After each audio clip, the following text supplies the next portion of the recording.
All right. So today I'm talking about I think 6 things that I think Kioti needs to improve in their tractors. Um, they're not major. I don't think any of them are deal breakers. I didn't know about all of them when I bought the machine. Some of them you're just going to find out in use, but I thought it was worth sharing. Um, and I do think a lot of these could be fixed by your own innovation, but I think mostly should just be addressed by Coyote. And so the number one thing that I caught almost right away is how the defrost works in the tractor. So I'm going to do my best to kind of show it to you. Maybe it doesn't come across hard or very well here, but this is kind of angled up away from the glass here. The reason that's a problem is no matter how you turn that vent, it never angles actually at the glass. And that hurts defrost because you're in here mouth breathing and whatever else you're doing. And it gets foggy in here when it's cold. It gets a lot foggy. And now you have great fan speed, great temperature control. The problem is a lot of the cab fogs up very easily. And you got to keep that thing blasting in order to keep the windows clear so you can see. And I think this could have been fixed if these just had an extra bend into them and bent straight into the glass to keep the glass warm. Because those of you who don't know, if you can aim the heat there, it'll keep it clear. The back window, not an issue. That rear defroster works perfect. The front is quite a bit better than any other window because, again, these are more on a flat surface, and so you can angle them straight at the glass. It heats it up in a matter of minutes. Not a big deal. And overall, it's not a deal breaker because once you get the heat blasted in here, it does a good enough job to keep it, I'd say, 80% clear. But I was really looking for 90%. The heat in here pumps out great. It's going to cook you out if you have the settings. The problem is if you want all the glass to be clear, it's going to cook you out and you get to deal with that consequence. So that's number one thing that I think Coyote should adjust. All right. Number two thing I think Coyote needs to do a reassessment on would be the safety features of this tractor. And what I mean specifically about that is the brake, seat, neutral combination it requires to start the tractor. I find that is completely unnecessary. It is not an actual safety thing that is going to stop a disaster from occurring. Hydrostats, for those of you who don't know, require you to apply pressure to the pedal in order for the machine to move. I think that should be the safety feature, that if the pedal is pressed and there is not weight on the seat, the tractor should shut off automatically, which is actually how Kubota does it. This machine, if you want to get off the seat, you must press this parking brake, get that to lock, go down, and then go fill with your hydrostat transmission and get it in neutral. And there's actually 2 neutrals in it because it's low, neutral, medium, neutral, high. It's not like you have to move it a ton, but it is a little finicky of like when you get it into neutral, sometimes I got to press the hydrostat pedal to get the transmission to slightly adjust and get it back into gear. Not a huge problem. It's not like it's causing me pain every time I use it. It's just a small irritant that I think those types of safety features would just come off as irritants aren't actually very good safety features. Ones where it's linked to the pedal and the seat or where it's actually valuable, because there's no scenario where that pedal should be pressed and this seat, somebody should be off it. Another good example of a good safety feature is the PTO function. So if the PTO is on and there's no weight on the seat, it probably shouldn't be running. There are exceptions to that. So if you're running a not a stump grinder, a chipper, you need to have a setting where the parking brake needs to be on, then the PTO can be on, and now there can be weight off the seat. But again, the way it's set up, you need to be in neutral. It doesn't make sense.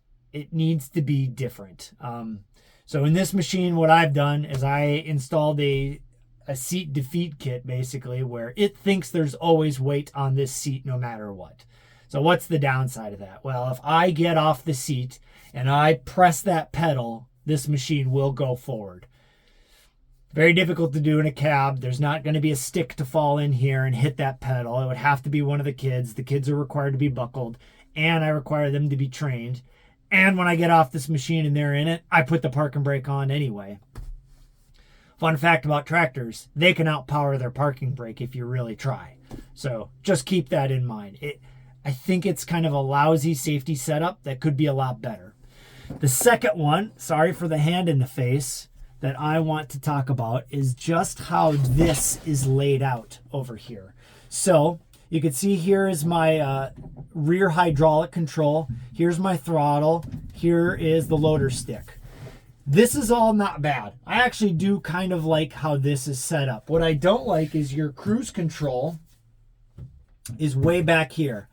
I didn't know I would like cruise control as much as I did, but I do. And I've already began to notice that this is somewhat irritating. That why can't it sit, right here approximately, any here, this, on your steering column, where you think you'd actually want it. I think some of this console layup should be a little bit different. The light panel I don't have a problem with. I'm going to try to not put my hand in your face again. Sorry about that. This is okay. I think this PTO setup here, part of it is I got a bad back. And I've had surgery on this shoulder. It doesn't bend over here quite as good as maybe your average bear. But then they have more buttons they want to put for push buttons. And it's just kind of a bad place. It's so far back here and twisted. And this seat doesn't twist. There's no adjustment here. Where the Kubota L6060 actually does have a twist function in their seat. That way, if you're trying to look behind you all the time, this seat will twist. And now you can see better behind you, and the panel here won't be as bad. Now, fun fact, in larger size tractors, they actually begin to put a lot of these controls in the armrest of the machine.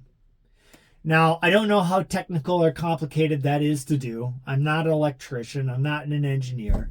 But it is interesting to me of what would it take to just put these buttons right here and then have a wiring harness go down and outside the seat.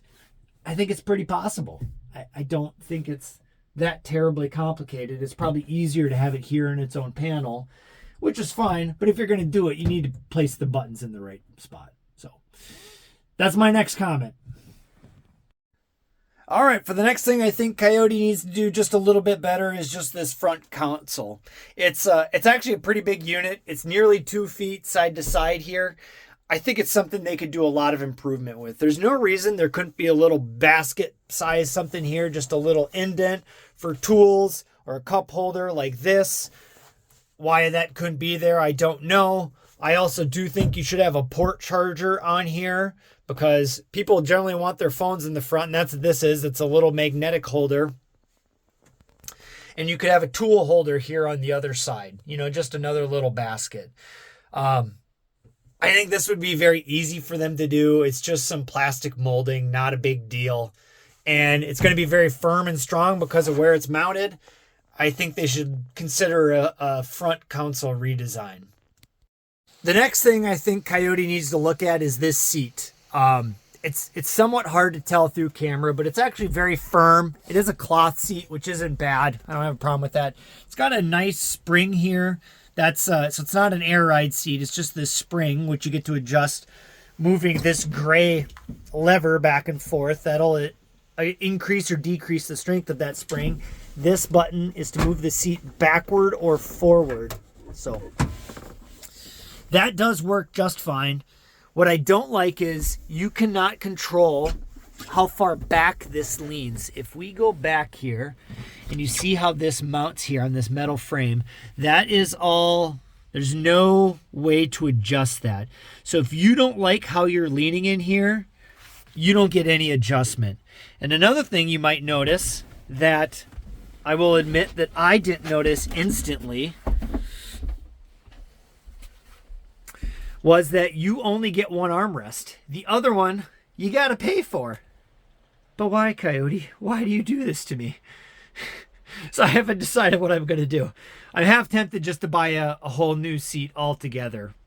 Undecided. I think Kioti needs to do a better job on that seat. All right, and for my last comment on something Kioti needs to improve, it's actually these working lights.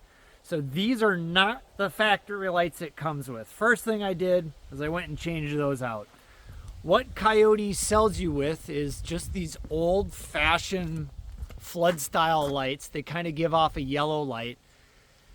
They're not good enough. You can see other YouTube channels looking at this on how do they fix it, and frankly, this isn't unique to Kioti. All the brands do this for reasons I can't explain, because these LED floodlights are 20 bucks on Amazon, and frankly, I should have got bigger ones, but I was worried about the amperage, and I'm not an electrician, so I just went, well, I'll go a little smaller. I'm still going to get quite a bit brighter out of the deal, and they work great.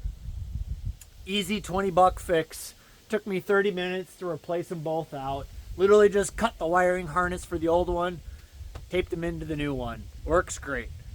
But I think every tractor brand should do a better job of those working lights. I'm okay with these halogens, mainly because when you're meeting another car on the road, the LEDs can be blinding. And these I could just shut off up here, and that's fine. I can still see good enough. And then these could be kind of my road lights. So work lights, road lights. Why aren't they doing this? I can't explain it. They can't actually cost that much more. I think that's fairly ridiculous on how they handle that. But so I believe overall, if you count them up, those are 6 things I think Kioti needs to take a look at addressing. None of these things are deal breakers. In much of the video, I talked to you about how I'm going to deal with that situation, what I'm going to do about it. I think it's still a great tractor. I just think those engineers could work just a little bit more, think a little bit more, take some customer feedback, and do a better job. So if you like this video, if I helped you in any way, please do me a favor. Subscribe below, give me a like. You got a funny comment. Who doesn't enjoy reading some funny comments? All right, until next time.